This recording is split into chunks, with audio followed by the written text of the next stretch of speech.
ঢাকায় আপনাকে কেন আসতে হবে জানেন? আপনাকে ধৈর্যের পরীক্ষা দেওয়ার জন্য ঢাকায় আসতে হবে। বাসে ঘন্টার পর ঘন্টা বসে থেকে নিজের গন্তব্যে যাওয়ার জন্য অপেক্ষা করতে হবে। রাগ হবেন, কিন্তু কিছু করতে পারবেন না।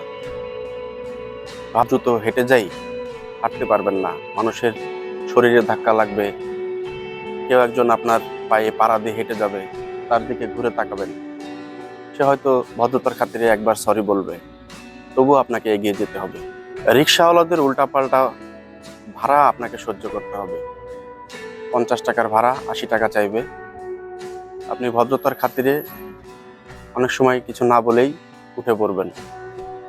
দোকান না থাকুক, গন্তব্যে আপনাকে যেতেই হবে। আরো সহ্য করতে হবে কি জানেন? প্রচন্ড গরম, ধুলোবালি, আবর্জনা, দুর্গন্ধ, এগুলো আপনাকে সহ্য করতেই হবে। আপনাকে ওয়াশরুমে যাওয়ার জন্য পাবলিক টয়লেটের সিরিয়ালে দাঁড়াতে হবে। আপনার কথা কেউ শুনবে না, সিরিয়াল আপনাকে দিতেই হবে।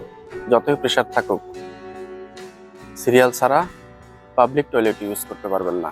রিক্সা কিংবা লেগুনার হুকে লেগে যখন শার্ট অথবা প্যান্ট ছিঁড়ে যাবে, একবার মনে মনে তোলা বলে গালি দিতে পারবেন, এছাড়া আর কিছুই করতে পারবেন না।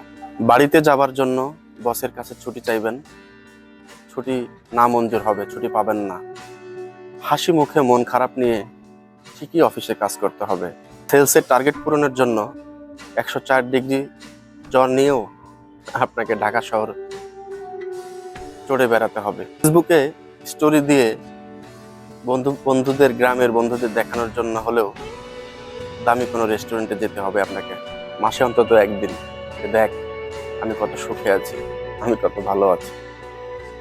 ঢাকায় আপনাকে আসতেই হবে অনেক অভিজ্ঞতা অর্জনের জন্য।